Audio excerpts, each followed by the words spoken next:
Hey, okay. Hey, I got my brothers and my fam standing next to me. I go to war for what I love until the death of me. You pussies quitting in the first is not a threat to me. Because what break me is what makes me, it's my destiny. I know we heard it all before, but let me give it to you straight. When you're back against the wall, you just step up to the plate. Who to call, who gon' fall, don't be asking who to blame. Go insane, ayy, since I lit the flame, I ain't scared to burn away. Hi friends, welcome back to Birla's பார்வை. காரோட tyres பற்றி நம்ம நிறைய videos வந்து பார்த்துருக்குறோம். நிறைய பிராண்டோட tyres பற்றியும் நம்ம பார்த்துருக்கோம். அப்போ இன்னைக்கு நம்ம முன்னாடி இருக்கிற கார்ஸ் வந்து நீங்கள் பார்க்குறீங்க, ஒரு லக்ஸுரி அண்ட் ப்ரீமியம் கார்ஸ் அப்படின்னு நம்ம சொல்லலாம். பென்ஸோட எஸ் கிளாஸ் நியூவும் இருக்குது, ஓல்டும் நம்ம கூட இருக்குது. ஸோ இது மாதிரியான லக்ஸுரி கார்ஸுக்கு ஒரு டயர்ஸ் வந்து நம்ம எப்படி பிக் பண்ணணும், அதுவும் முக்கியமாக சூப்பர் கார்ஸுக்கு. இந்த கார்ஸுக்கு டயருங்கிறது எந்த அளவுக்கு இம்பார்ட்டன்ட், ஏன்னா ரோடோட கான்டாக்ட் ஆகுறதே வந்து இந்த டயர் தான். அப்போது மிஷ்லினில் இந்த மாதிரியான பெர்ஃபார்மன்ஸ் அண்ட் கம்ஃபர்ட்டுக்கு என்னென்ன டயர்ஸ் இருக்குது, எப்படிலாம் நம்ம பிக் பண்ணணும், எப்படி நம்மளோட டயர்ஸ் வந்து ஓன் அவுட் ஆயிடுச்சா இல்லையா அப்படிங்கிறத பார்க்கணும்.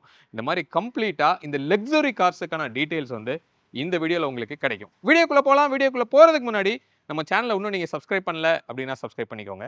பக்கத்தில் இருக்க பெல் பட்டனை கிளிக் பண்ணிக்கோங்க. அப்போ தான் நான் போடுற எஃபர்ட் உங்களை வந்து ரீச் ஆகும். இப்போ வீடியோக்குள்ளே போகலாம்.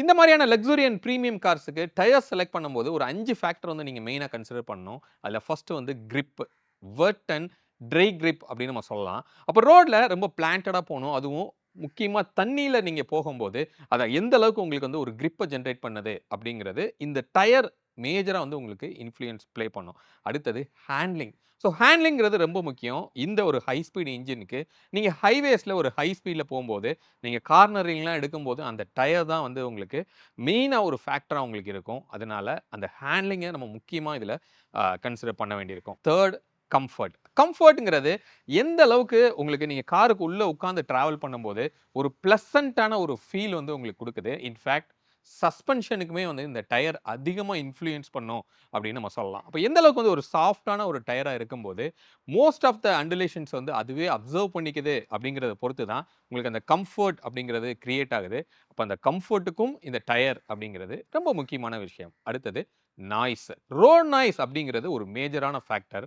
நீங்கள் காரில் ஹைவேல போகும்போது அந்த ரோட் நாய்ஸ் அதிகமாக இருந்தது அப்படின்னா உங்களுக்கு ஒரு ப்ளசண்ட்டான ஒரு ஃபீல் வந்து கிடைக்காது.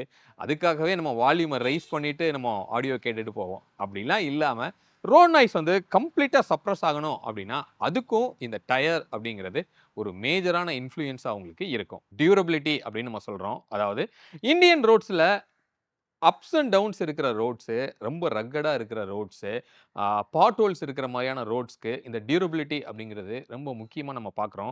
சீக்கிரமாக டேமேஜ் ஆகாதபடி இருக்கணும். நம்மள நடு ரோட்டில் வந்து இந்த டயர் ஃபெயிலியர் ஆகி நிற்க வைக்கிறது அப்படிங்கிறது இருக்கக்கூடாது. அப்போ அந்த டியூரபிலிட்டி அப்படிங்கிற ஃபேக்டரும் ரொம்ப முக்கியமான ஒரு ஃபேக்டர். இப்போ இந்த 5 ஃபேக்டரை நம்ம கன்சிடர் பண்ணி தான் இந்த மாதிரியான ப்ரீமியம் அண்ட் லக்ஸுரி கார்ஸுக்கு நம்ம டயர்ஸை பிக் பண்ணுறோம். டயரோட சைட் வால்ஸ் பற்றி நம்ம பார்க்கலாம். ஏன்னா ஒரு டயரை பற்றின அத்தனை இன்ஃபர்மேஷனுமே இந்த சைட் வால் உங்களுக்கு பிரிண்டடாக கொடுத்துருப்பாங்க. அது ஒவ்வொன்றுக்கும் ஒரு மீனிங் இருக்குது. அதை தான் இப்போ நம்ம பார்ப்போம். Load index. ஸோ 101W அப்படிங்கிறது இந்த டயரில் உங்களுக்கு கொடுத்துருக்காங்க. அப்போ அந்த லோட் இண்டெக்ஸ்ங்கிறது என்னது? இந்த 101 அப்படிங்கிறது ஒரு இண்டஸ்ட்ரி ஸ்டாண்டர்ட். இது மிஷ்லினோட ஸ்பெசிஃபிக்கான ஸ்டாண்டர்ட் அப்படின்னு சொல்ல முடியாது. அப்போது 75லேருந்து க்ளோஸ் டு 150 வரைக்கும் இந்த லோட் இண்டெக்ஸ் வந்து இருக்குது. இப்போது இந்த 101 அப்படின்னா ஒரு க்ளோஸ் டு 850 kg வந்து இதோட பேலோட் கெப்பாசிட்டிக்காக உங்களுக்கு கொடுத்துருக்காங்க. இது மாதிரி இந்த லோட் இண்டெக்ஸு உங்களோட மேனுவலில் இருக்கும். அந்த லோட் இண்டெக்ஸுக்கான டயரை வந்து நம்ம பிக் பண்ணணும். நெக்ஸ்ட்டு டபிள்யூங்கிறது ஒரு ஸ்பீட் இண்டெக்ஸ் அப்படின்னு நம்ம சொல்லலாம். இந்த டயர் இவ்வளோ ஸ்பீடு வரைக்கும் சப்போர்ட் பண்ணும் அப்படின்னு சொல்லி நிறைய ஸ்பீட் இண்டெக்ஸ் நம்பர் இருக்குது. டில் ஜி வரைக்கும் வந்து உங்களுக்கு அவைலபிளாக இருக்கும். அப்போ நமக்கு எந்த load index and speed index வேணும் அப்படிங்கிறத நம்ம பிக் பண்ணிக்கலாம். அப்போ இதுக்கு கீழே போகாமல் இதுக்கு மேலே போகிறீங்க அப்படின்னா இன்னும் கொஞ்சம் அதோட கெப்பாசிட்டி வந்து உங்களுக்கு இம்ப்ரூவ் ஆகும். நெக்ஸ்ட் டயரோட சைஸுங்கிறது ரொம்ப ரொம்ப இம்பார்ட்டன்ட். இந்த டயரோட சைஸ் பார்க்கும்போது 225, 55, R17 வந்து உங்களுக்கு கொடுத்துருக்காங்க. அப்போ 255 அப்படிங்கிறது என்னதுன்னா அந்த டயரோட வித்து. ஸோ இப்போ இங்கே இருக்கிறதுல பார்க்கும்போது இந்த டயரோட வித்து வந்து ஒரு 255 mm வந்து உங்களுக்கு இருக்கும். 55 அப்படிங்கிறது என்னன்னா ஆஸ்பெக்ட் ரேஷியோ அப்படின்னு சொல்லலாம். அதாவது இந்த சைட் வாலோட ரேஷியோ. அந்த 255ல 55% இந்த சைடு வாலோட திக்னஸ் வந்து உங்களுக்கு இருக்கும். அடுத்தது டயரை நீங்க பிக் பண்ணும்போது ஒரு ப்ராப்பரான கேட்டகரியை நீங்க பிக் பண்ணணும். உங்களோட யூசேஜுக்கு ஏத்தாப்புல கேட்டகரியை நீங்க பிக் பண்ணணும். ஸோ ஒவ்வொரு பிராண்ட்லும் ஒரு நேம்ல கேட்டகரிஸ் வச்சிருப்பாங்க. இப்போ உதாரணத்துக்கு மிஷிலின்ல அப்படின்னு நம்ம எடுத்தோம்னா லாட்டிடியூட் ஸ்போர்ட், அதே மாதிரி பைலட் ஸ்போர்ட் அப்படின்னு ஒரு கேட்டகரி வச்சிருக்காங்க. இது ரெண்டுமே பெர்ஃபார்மன்ஸ் ஓரியன்டடான டயர்ஸ். உதாரணத்துக்கு லாம்போகினி அண்ட் தென் போர்ஷேவோட பிராண்டில் இருக்கிற கார்ஸ்லாம் நீங்கள் பார்த்தீங்கன்னா மோஸ்ட்லி பெர்ஃபார்மன்ஸ் ஓரியன்டாக இருக்கும். அந்த மாதிரி கார்ஸுக்கு நீங்கள் இந்த ஸ்போர்ட் வேரியண்ட்டை வந்து நீங்கள் பிக் பண்ணலாம். இங்கே நம்ம பார்க்கும்போது பிரைமசி அப்படிங்கிற ஒரு கேட்டகரி. ஸோ பிரைமசி அப்படிங்கிறது ஒரு comfort and safety oriented. Mostly sedan and coupe ஸ்டைலில் இருக்கிற செடான்ஸுக்கு இது ப்ராப்பராக வந்து செட் ஆகும். இல்லை உங்ககிட்ட வந்து ஒரு எஸ்யூவிஸ் இருக்குது, ஆடியோட கியூ சீரீஸாக இருக்கலாம், பிஎம்டபிள்யூட எக்ஸ் சீரீஸாக இருக்கலாம், இதில் ஒரு கார்ஸ் இருக்குது அப்படின்னா இந்த பிரைமசியில் எஸ்யூவி ப்ளஸ் அப்படிங்கிற ஒரு கேட்டகரியும் இருக்குது. அது நம்ம பிக் பண்ணும்போது ப்ராப்பராக அந்த செக்மெண்ட்டுக்கு கரெக்டாக உங்களுக்கு ஃபிட்டாக இருக்கும். இல்லை என்னோட டிரைவ் வந்து ஒரு ஆஃப் ரோடு அக்கேஷனலாக யூஸ் பண்ணுவேன், ஒரு 60% ஹைவே, ஒரு 40% வந்து ஆஃப் ரோட் அப்படின்னா இதே மிஷிலினில் எல்டிஎக்ஸ் அப்படின்னு சொல்லிட்டு ஒரு கேட்டகரியும் இருக்குது. ஸோ அதில் நீங்கள் டயர்ஸ் பிக் பண்ணும்போது அதுக்கு உங்களுக்கு ப்ராப்பராக இருக்கும். இது மாதிரி நம்ம யூசேஜ் என்னவோ அதுக்கு ஏத்தாப்லான கேட்டகரியை பிக் பண்ணுறது ரொம்பவே நல்லது. அடுத்தது ஸ்பெஷல் ஃபீச்சர்ஸ் அப்படின்னு நம்ம சொல்லலாம். டயரில் என்னடா ஸ்பெஷல் ஃபீச்சர் அப்படின்னு நீங்கள் கேட்கலாம். அஃப்கோர்ஸ் இருக்குது. ஸோ இப்போ இந்த மிஷ்லினில் பார்த்தோம் அப்படின்னா ஜீரோ ப்ரெஷர் அப்படிங்கிற ஒரு கேட்டகரி வச்சுருக்காங்க. அப்படின்னா என்ன அப்படின்னா இந்த டயர் இன்கேஸ் பஞ்சர் ஆயிருச்சு அப்படின்னா நீங்கள் அதிகமாக ஹைவேல தான் உங்கள் காரை யூஸ் பண்ணுவீங்க. அப்போது ஹைவேல போகும்போது நடுவில் பஞ்சர் ஆகும்போது நீங்கள் ரோடில் நடுவில் நிற்க வேண்டியிருக்கும். அந்த பிரச்சனையை அவாய்ட் பண்ணுறதுக்காக இந்த ஜீரோ ப்ரெஷர் அப்படிங்கிற ஒரு ஃபீச்சர்ஸ். இது எல்லா டயர்லையும் வருமா அப்படின்னு கேட்டால் கிடையாது. அப்படி ஒரு சப் கேட்டகரியில் உங்களோட டயர்ஸ் வந்து அவைலபிளாக இருக்கும். அதை நீங்கள் பிக் பண்ணீங்க அப்படின்னா உங்கள் காரை ஒரு 80 கிலோமீட்டர் ஸ்பீடில் 80 கிலோமீட்டர்ஸ் ரேஞ்ச் வரைக்கும் உங்கள் காரை வந்து நீங்கள் டிரைவ் பண்ணிட்டு போக முடியும். அதுக்கப்புறமா போய் நீங்கள் உங்கள் காரோட டயர் பஞ்சரை வந்து நீங்கள் ஃபிக்ஸ் பண்ணிக்கலாம். ஸோ இது ஒரு ஸ்பெஷலான ஒரு ஃபீச்சர். நெக்ஸ்ட் பார்க்கும்போது ஒரு அக்வஸ்டிக் டயர்ஸ் அப்படின்னு சொல்கிறாங்க. இப்போ மோஸ்ட்லி நம்ம ஈவிஸ் நிறைய நம்மளால் மார்க்கெட்டில் பார்க்க முடியுது. அந்த கார்ஸ்லலாம் கார்ல இருந்து வர்ற சவுண்டு வந்து ரொம்பவே கம்மியாக இருக்கும். உங்களுக்கு உள்ள கேபின்குள்ள ஹூட்ல இருந்து எந்த சவுண்டும் இல்லாதப்ப ரொம்ப சைலண்டான ஒரு பெர்ஃபார்மன்ஸ் வந்து நீங்க எக்ஸ்பீரியன்ஸ் பண்ணிட்டு இருப்பீங்க.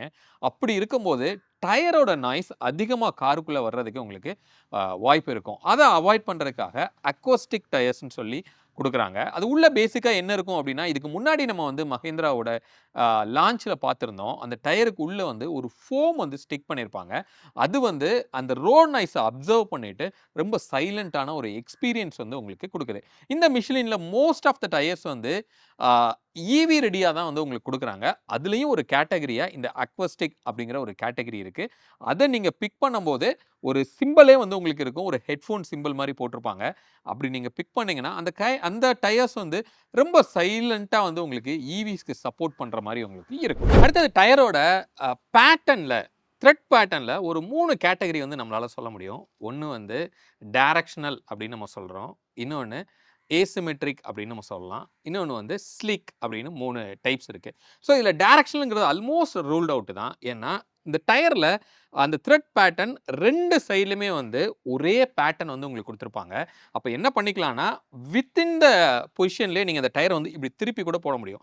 நீங்கள் ஒரு டயரை புவராக மெயின்டைன் பண்ணுறீங்க, முக்கியமாக அலைன்மெண்ட் நீங்கள் சரியாக பண்ணல அப்படின்னா ஒரு சைடு மட்டும் டயர் வந்து தேஞ்சிக்கிட்டே இருக்கும். அப்படி நீங்கள் பண்ணும்போது என்ன பண்ணுவாங்க நிறைய பேர்னா அப்படி திருப்பி வந்து உங்களுக்கு போட்டுக்குவாங்க. பட் இப்போ இருக்கிற டயர்ஸில் அது பண்ண முடியாது. இது நெகட்டிவா அப்படின்னு கேட்டிங்கன்னா இல்லை. இதில் நிறைய இம்ப்ரூவ்மெண்ட்ஸ் வந்து உங்களுக்கு பண்ணியிருக்காங்க. உதாரணத்துக்கு அசிமெட்ரிக் அந்த டயரோட ஓவரால் விட்த்தை நீங்கள் பார்க்கும்போது அந்த த்ரெட்டோட பேட்டர்ன் வந்து அவுட்டர் சைடில் ஒரு மாதிரி இருக்கும், இன்னர் சைடில் ஒரு மாதிரி இருக்கும். இந்த சைட் வாலில் வந்து அவுட் சைடு அப்படின்னு ஒரு மார்க்கிங் வந்து போட்டிருப்பாங்க. அதை அவுட் சைடு வச்சு தான் நீங்கள் ஃபிட் பண்ணணும். இன்கேஸ் உங்கள் காரோட டயரை நீங்கள் மாற்றுறீங்கன்னா அந்த ஃபிட்டர் வந்து கரெக்டாக அதை பண்ணுறாரா அப்படிங்கிறத நீங்கள் செக் பண்ணிக்கணும். எதனாலனா இந்த அவுட்டர் மோஸ்ட் எட்ஜில் வந்து ரப்பரோட டென்சிட்டி வந்து அதிகமாக உங்களுக்கு இருக்கும். அப்படி இருக்கிறதுனால ஹேண்ட்லிங்க்கு பயங்கரமாக வந்து அது சப்போர்ட் பண்ணுது. நீங்கள் கார்னரிங் எடுக்கும்போது மோஸ்ட் ஆஃப் த லோடு வந்து இந்த அவுட்டர் எட்ஜுக்கு வரும்போது இந்த ரப்பரோட அதிகமாக இருக்கிற போர்ஷன் அதை விட்ஸ்டாண்ட் பண்ணி நல்ல ஒரு ஹேண்ட்லிங் வந்து கொடுக்கும். அது போக ட்ரை கிரிப்புக்கு ஏற்ற மாதிரியான ஒரு அவுட் சைட் போர்ஷன் வந்து உங்களுக்கு கொடுத்துருப்பாங்க. அதே இது அந்த டயரோட இன்னர் வாலில் நீங்கள் பார்த்தீங்கன்னா த்ரெட்டோட பேட்டர்ன் வேறு மாதிரி இருக்கும். அதிகமாக க்ரூவ்ஸ் வந்து உங்களுக்கு கொடுத்துருப்பாங்க. அது முக்கியமாக வெட் கிரிப்காக. அப்போ அந்த தண்ணியில் வந்து டயர் போகும்போது அந்த வாட்டரை எவாக்குவேட் பண்ணுறதுக்காக அந்த த்ரெட் பேட்டர்ன் வழியாக அந்த தண்ணி வந்து வெளியில் வர்றதுக்காக அதிகமாக வந்து க்ரூவ்ஸ் வந்து கொடுத்துருப்பாங்க. அது வெட் கிரிப்புக்கு ரொம்பவே ஹெல்ப் பண்ணும் அப்படின்னு நம்ம சொல்லலாம். அப்போ கண்டிப்பாக டயரை வித்தின் த பொசிஷனில் உங்களால் ரொட்டேட் பண்ண முடியாது. இதை வேற பொசிஷனுக்கு வேணால் நீங்கள் அவுட் சைடை வந்து வெளியில் இருக்கிற மாதிரியா உங்களால் ரீஃபிட் பண்ண முடியும். தேர்ட் பேட்டர்ன் ஸ்லிக் அப்படின்னு நம்ம சொல்கிறோம். ஃபார்முலா 1 கார்ஸ் மாதிரியான டயர்ஸ் வந்து உங்களுக்கு அப்படி யூஸ் பண்ணுவாங்க. அப்போ ட்ராக்ல ஒரு ரொம்ப ஹை ஸ்பீடு எக்ஸ்பீரியன்ஸ் பண்ணணும் அப்படிங்கும்போது இருக்கிற பேட்டர்ன் தான். பட் நார்மலாக நம்மளை ரோடில் ஓட்டுற கார்ஸில் இந்த ஒரு த்ரெட் பேட்டர்னை வந்து நீங்கள் யூஸ் பண்ண மாட்டீங்க. அடுத்து நம்ம பார்க்க போகிறது டயரோட ஃபிட்மெண்ட். இப்போ முக்கியமாக 4 டயரில் ஒரு 2 டயர் மட்டும் நீங்கள் சேஞ்ச் பண்ண போகிறீங்க அப்படின்னா அது கொஞ்சம் ரொம்ப ட்ரிக்கியான விஷயம் அப்படின்னு சொல்லலாம். ஏன்னா 4 டயரில் 2 புதுசு 2 பழசு அப்படின்னு இருக்கும்போது ஹேண்ட்லிங் வந்து உங்களுக்கு டிஃப்ரெண்ட்டாக இருக்கும். அப்போது அந்த புது டயரை நம்ம எங்கே ட்ரை பண்ணணும் அப்படின்னு கேட்டிங்கன்னா கண்டிப்பாக ரியரில் தான் நம்ம ட்ரை பண்ணணும். ஸோ எதுக்காக அப்படிங்கும்போது ஓவர் ஸ்டேர் இஷ்யூ வந்து அவாய்ட் பண்ணுறதுக்காக. எப்பயுமே ரியரில் வந்து அதிகமாக டயர் தேஞ்சிருந்தது அப்படின்னா ஓவர் ஸ்டேருங்கிற பிரச்சனை வந்து உங்களுக்கு வரும். அதிகமாக தேஞ்சிருக்குன்னா என்ன ஆகும்? கிரிப்பு வந்து உங்களுக்கு லாஸ் ஆகுது. அப்படி கிரிப்பு லாஸ் ஆகும்போது ஒரு கார்னர் நீங்கள் எடுக்கிறீங்கன்னா அந்த ரியரோட கிரிப்பு மிஸ் ஆகிட்டு ஸ்கிட் ஆகிறதுக்கு அதிகமான வாய்ப்பு இருக்கும். அப்போ நீங்கள் ஸ்டேரிங்கை நீங்கள் ஒரு எய்மில் திருப்புவீங்க. ஆனால் கார் திரும்புறது ரொம்ப அதிகமாக திரும்புறதுக்கு உங்களுக்கு வாய்ப்பு இருக்கும். இந்த பிரச்சனைக்கு பேர் தான் ஓவர் ஸ்டேர் அப்படின்னு நம்ம சொல்லுவோம். இந்த பிரச்சனை வரக்கூடாது அப்படின்னா கண்டிப்பாக நீங்கள் அந்த 2 டயர் புதுசாக சேஞ்ச் பண்ணுறத ரியரில் தான் சேஞ்ச் பண்ணணும். ரியரில் இருக்கிற டயர் கொஞ்சம் பெட்டராக இருக்குது அப்படின்னா அதை ஃப்ரண்ட்டில் நீங்கள் ஸ்வாப் பண்ணிக்கிறது ரொம்ப நல்லது. நெக்ஸ்ட் டயரோட மெயின்டெனன்ஸ். இதில் ரொம்ப முக்கியமாக நம்ம பார்க்க வேண்டியது 3 ஃபேக்டர் வந்து நம்ம பார்க்கணும். ஃபஸ்ட்டு பார்க்க வேண்டியது டயரோட ப்ரெஷர். அப்போ அந்த ப்ரெஷரை வந்து கரெக்டாக உங்களோட ஓயில என்ன ரெக்கமெண்ட் பண்ணியிருக்காங்களோ அதை வந்து நீங்கள் ஃபாலோ பண்ணுங்கள். எவ்ரி 15 டேஸ் ஒன்ஸ் நீங்கள் அதை கரெக்டாக நீங்கள் செக் பண்ணும்போது டயரோட லைஃப் வந்து நம்ம நல்லாவே வந்து எடுக்க முடியும். அப்போ நீங்கள் ரொம்ப அதிகமாக வைக்கிறீங்க, ஓயில கொடுத்ததை விட அதிகமாக வைக்கிறீங்க அப்படின்னா இந்த டயர் வந்து என்ன ஆகும்னா அப்படியே பல்ஜ் ஆகி ஒரு பலூன் ஷேப்பில் தான் உங்களுக்கு இருக்குது. அதிகமாக ப்ரெஷர் வைக்கும்போது மிடிலோட த்ரெட்டு அதிகமாக ரோடில் கான்டாக்ட் ஆகும். அப்படி ஆகும்போது அந்த மிடில் போர்ஷன் மட்டும் அதிகமாக தேய்கிறதுக்கு அதிகமான வாய்ப்பு இருக்குது. ஸோ இல்லை ரொம்ப கம்மியாக வைக்கிறீங்க அப்படின்னா 2 சைடு வாலும் அதிகமாக உங்களுக்கு வந்து சைடில் இருக்கிற த்ரெட்ஸ் வந்து ரோடில் கான்டாக்ட் ஆகுது. அப்படி ஆகும்போது சைடில் இருக்கிற த்ரெட்ஸ் அதிகமாக தேய்கிறதுக்கு வாய்ப்பு இருக்குது. அப்போ கரெக்டான ஒரு ப்ரெஷரை நீங்கள் மெயின்டைன் பண்ணும்போது தான் உங்களுக்கு ஒரு ப்ராப்பரான லைஃப்பை வந்து நீங்கள் எடுக்க முடியும். அதனால் அதை கண்டிப்பாக நீங்கள் செக் பண்ணிக்கணும். செகண்ட் நீங்கள் பார்க்க வேண்டியது அலைன்மெண்ட். இந்த அலைன்மெண்ட்டுங்கிறதுமே ரொம்ப முக்கியம். எவ்ரி 5000 கிலோமீட்டர்ஸ் ஒன்ஸ் இந்த அலைன்மெண்ட் வந்து நீங்கள் செக் பண்ணிக்கணும். அப்படி பண்ணலை அப்படின்னா இப்படி இருக்கிற வீலு ஸ்லைட்டாக இன்னர்லேயோ இல்லை இப்படி வெளியிலையோ வந்து என்ன ஆகும்னா டயரோட அந்த வீலோட அலைன்மெண்ட்டே வந்து உங்களுக்கு மாறிடும். அப்படி மாறிடுச்சுன்னா ஒரு சைடே வந்து உங்களுக்கு டயர் தேய்கிற பிரச்சனை அதிகமாக இருக்கும். நான் இதுக்கு முன்னாடி பேசும்போது சொல்லியிருந்தேன் இது எல்லாமே வந்து எசிமெட்ரிக்கில் இருக்கிற ஒரு டயர்ஸ். அப்படின்னா என்ன அர்த்தம்? இந்த டயரை வந்து ஒரே இடத்துலயே உங்களால் ஸ்வாப் பண்ண முடியாது. அப்போது எந்த சைடு தேயுதோ அது எப்பயுமே தேஞ்சிக்கிட்டே தான் இருக்கும். நீங்கள் டயரையே மாற்ற வேண்டிய சூழ்நிலைக்கு வரும். அதனால் அலைன்மெண்ட்டை ப்ராப்பராக 5000 கிலோமீட்டர்ஸ்க்கு ஒருக்க நீங்கள் பார்த்துக்கோங்க. இன்னொரு எப்போ செக் பண்ணலாம் அப்படின்னா இன்கேஸ் உங்கள் கார் வந்து ஒரு சைடே இழுத்துட்டு போகுது அப்படின்னா அப்பையும் நீங்கள் அலைன்மெண்ட்டை கண்டிப்பாக நீங்கள் செக் பண்ணணும் அப்படின்னு அர்த்தம். அடுத்தது பேலன்சிங். இந்த பேலன்சிங்கிறதுமே ரொம்ப இம்பார்ட்டன்ட். எவ்ரி 10,000 கிலோமீட்டர்ஸ்க்கு ஒருக்க நீங்கள் பேலன்சிங் சேஞ்ச் பண்ணலாம். அப்படி இல்லைன்னா நீங்கள் வீலை எப்போ நீங்கள் கலட்டிட்டு திருப்பி மாட்டுறீங்களோ அப்போ ஒரு தடவை செக் பண்ணிக்கிறது ரொம்பவே நல்லது. இது சரியாக பண்ணலைன்னா என்ன பிரச்சனை வரும் அப்படின்னா வெர்டிக்கல் மூவ்மெண்ட் வந்து உங்களுக்கு அதிகமாக இருக்கும். சம்மந்தமே இல்லாமல் ரோடு பிளெயினாக இருந்தால் கூட அப்படியே கார் குதிச்சுக்கிட்டே போகிற மாதிரி ஒரு ஃபீல் இருக்கும். அதுக்கு முக்கியமான காரணம் இந்த பேலன்சிங் நீங்கள் பண்ணலை அப்படின்னா. அதுவும் உங்கள் டயரோட லைஃப் மட்டும் இல்லை உங்கள் சஸ்பென்ஷனோட லைஃப்பையும் பயங்கரமாக அது பாதிக்கும். அதனால் இந்த பேலன்சிங் அப்படிங்கிறதையும் நீங்கள் கண்டிப்பாக செக் பண்ணிக்கோங்க. அடுத்தது வீலோட ரொட்டேஷன். அதுவுமே வந்து ஒரு ப்ராப்பரான இன்டர்வெல்ல அந்த வீலை வந்து நீங்கள் வந்து ரொட்டேட் பண்ணும்போது ஒரு ஈவனாக வந்து அதோட தேய்மானம் இருக்கும் அப்படின்னு சொல்லலாம். இதை நீங்கள் ப்ராப்பராக ஃபாலோ பண்ணீங்க அப்படின்னா டயரோட லைஃப்பை பெட்டராக எடுக்கும். ஒரு காரோட டயரை வந்து நம்ம எப்போ சேஞ்ச் பண்ணுறது அப்படிங்கிறத நம்ம எப்படி தெரிஞ்சுக்கலாம் அப்படின்னு கேட்டிங்கன்னா நம்பர் 1 வந்து இயர் ஆஃப் மேனுஃபேக்சரர். அப்போ இந்த டயருக்குன்னு ஒரு லைஃப் இருக்குது. நீங்கள் ஓட்டுறீங்களோ இல்லையோ இந்த த்ரெட்டு தேயுதோ இல்லையோ நீங்கள் அந்த டயரை மாற்றியே ஆகணும். ஒரு 5 இயர்ஸ் 4 to 5 இயர்ஸ் வந்து அதோட லைஃபு. அப்படி இல்லை நான் அதிகமாக ஓட்டுறேன், நான் தேய்மானத்தை எப்படி தெரிஞ்சுக்கிறது அப்படின்னு கேட்டிங்கன்னா, உங்களோட டயரில் த்ரெட்வேர் இண்டிகேட்டர் அப்படின்னு சொல்லி ஒன்று இருக்கும். இப்போ இந்த டயரில் பார்க்கும்போது ஒரு சின்னதாக ஒரு பேட்ச் ஒரு சின்ன ஒரு லைன் மாதிரி வந்து உங்களுக்கு கொடுத்துருக்காங்க. அது மேலே இருக்கிற சர்ஃபேஸில் இருந்து ஒரு சின்ன பள்ளத்தில் தான் இது இருக்கும். எப்போ இது தேஞ்சு அந்த லைனுக்கு லெவலாக வந்துருச்சோ அப்போ நீங்கள் உங்கள் டயரை சேஞ்ச் பண்ணணும். அப்படி இல்லைன்னா அதுக்கு நேராக இந்த பக்கம் வந்து ஒரு ஹேண்ட் சிம்பிள் வந்து உங்களுக்கு கொடுத்துருப்பாங்க.